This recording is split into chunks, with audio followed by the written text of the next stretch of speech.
sahabat pemilih, bertemu kembali dalam Pendidikan Pemilih seri 3 Bincang KPU dengan Akademisi. Berbicara tentang perempuan tentu tak lepas dengan yang namanya emansipasi. Wah, pas sekali dengan bulan April yang selalu kita peringati sebagai bulannya Kartini. Makanya hari ini saya juga memakai kebaya. Nah, emansipasi wanita bertujuan menuntut persamaan hak-hak kaum wanita terhadap hak-hak kaum pria dan memberi wanita kesempatan untuk bekerja, belajar dan berkarya seimbang dengan kemampuannya seperti layaknya para pria.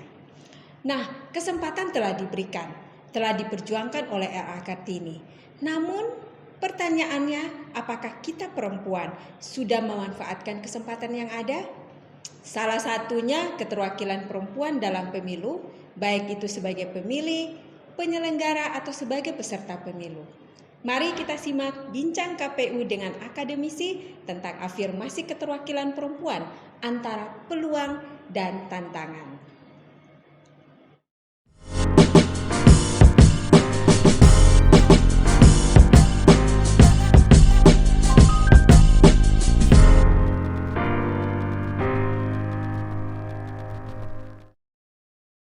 Selamat siang Ibu Fepi. Kami akan menanyakan beberapa hal terkait dengan keterwakilan 30% perempuan. Oke.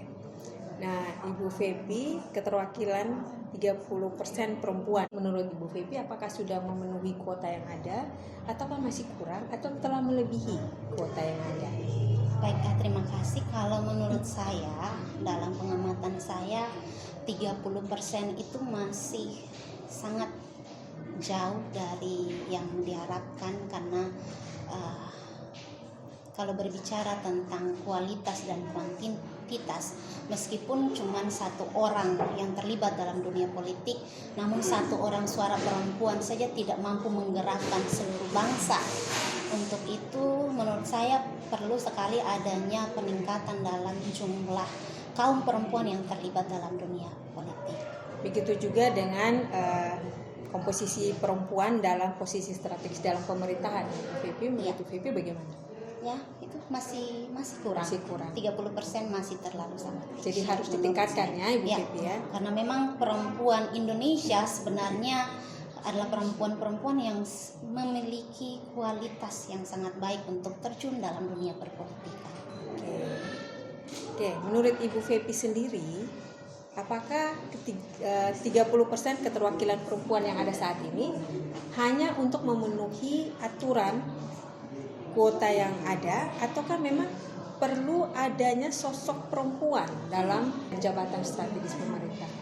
Ya, kalau menurut saya 30% itu ya kita tahu bersama bahwa sejak dikeluarkannya undang-undang itu setiap perempuan yang terlibat dalam dunia politik itu ya hanya untuk memenuhi kuota yang 30% itu, sehingga memang masih sangat perlu untuk perempuan terlibat dalam posisi strategis di pemerintahan. Nah, banyaknya jumlah perempuan yang ada dalam jabatan strategis yang ada, tentunya ada faktor-faktor yang menyebabkan kenapa. Menurut Ibu Fepi sendiri? Kurangnya keterlibatan perempuan dalam dunia politik seperti itu. Ya, yang pertama, yang pastinya kita hidup dalam budaya Indonesia yang masih menjunjung tinggi budaya patrialisme, di mana perempuan itu dianggap sebagai kaum yang lemah yang sebenarnya perlu untuk dilindungi dan sebagainya, sehingga ketika perempuan terjun ke dalam dunia politik seolah-olah bangsa ini ya kan dengan budaya seperti itu menganggap bahwa ini dia tidak mampu untuk memimpin bangsa yang begini besar dan tidak layak untuk terlibat dalam dunia politik seperti itu. Kemudian yang kedua adalah ini dari faktor perempuan itu sendiri. Ya, banyak perempuan-perempuan juga yang selama ini mungkin kita hanya melihat bahwa sosok gagah berani dari seorang laki-laki memimpin bangsa ini, sehingga perempuan merasa bahwa ya sudah, yang memimpin, yang berhak untuk terlibat dalam dunia politik ya cuman laki-laki seperti itu. Kemudian yang kedua adalah ini dari faktor perempuan itu sendiri. Ya, banyak perempuan-perempuan juga yang selama ini mungkin kita hanya melihat bahwa sosok gagah berani dari seorang laki-laki memimpin bangsa ini, sehingga perempuan merasa bahwa oh ya sudah, yang memimpin, yang berhak untuk terlibat dalam dunia politik ya cuman laki-laki, seperti itu.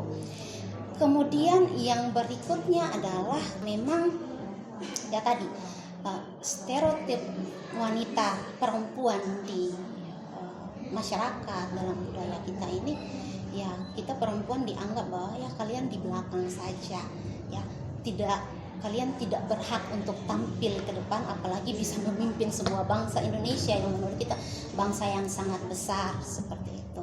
Berarti perempuan kadang hanya dianggap sebagai pelengkap saja ya? Iya, seperti itu. Nah, dari fakta yang ada, jumlah pemilih perempuan Ibu Fepi secara nasional maupun Kota Kupang itu sebenarnya jumlah pemilih itu lebih besar perempuan dibanding laki-laki. Tapi ternyata perempuan yang terpilih itu tidak banyak, baik itu pemilihan legislatif maupun pilkada atau pemilihan. Nah, kira-kira menurut Ibu Fepi, apakah sosok perempuan yang seperti kita ini, kita mewakili perempuan ya, kurang berkualitas dibanding sosok laki-laki, ataukah memang profil perempuan yang ditawarkan itu kurang menarik, atau mungkin ada pendapat lain dari Ibu Fepi? Baik, kalau menurut saya Ibu, sebenarnya banyak sekali perempuan-perempuan Indonesia yang memiliki kualitas, kalau mau dibilang mohon maaf, bisa melebihi kaum laki-laki, seperti itu. Dari segi apapun, dari segi pendidikan, ya kita tahu bahwa Indonesia memiliki perempuan-perempuan yang punya status pendidikan yang tinggi, ya seperti itu. Kemudian dari segi intelektual, ya banyak perempuan-perempuan hebat Indonesia yang menurut saya punya kemampuan intelektual yang sangat baik. Dalam hal ini kalau misalnya kita mau bilang bahwa profil perempuan Indonesia yang ditawarkan untuk terlibat dalam dunia politik itu sangat rendah, mohon maaf, saya rasa tidak juga. Ya, kenapa sampai justru lebih sedikit perempuan yang terpilih untuk masuk dalam misalnya legislatif? Itu karena memang masih sebagian kecil perempuan yang mau, ya seperti tadi saya bilang, ini dari kaum perempuan itu sendiri, karena kita sendiri melabel diri kita bahwa kita ya sudah, kita hanya urus bagian kita, bagian bangsa yang besar, bukan bagian kita, seperti itu. Jadi bukan masalah profil yang ditawarkan, tapi memang dari jumlah perempuan yang terlibat saja sudah sangat sedikit, seperti itu. Bu Fepi, selama ini apakah Anda selalu menggunakan hak pilih Anda saat pemilu berlangsung? Selalu. Alasannya?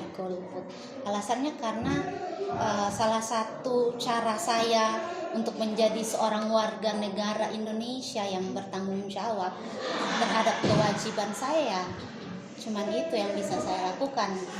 Dan kemudian satu suara saja dari saya itu sangat berarti untuk Indonesia. Dapat memberikan kontribusi untuk pembangunan daerah di Indonesia. Terakhir, Ibu Fepi, jika diberikan kesempatan untuk masuk memenuhi kuota dan mewakili perempuan untuk kepentingan perempuan, apakah Anda bersedia? Saya bersedia. Ya, saya bersedia karena memang kebetulan saya punya mimpi untuk masuk dalam dunia politik, ya. Cuman sampai dengan saat ini mungkin masih dengan usia yang seperti ini, ya. Kita lihat ke depannya seperti apa. Terima kasih Ibu Fepi, dan dosen keperawatan Universitas Citra Bangsa.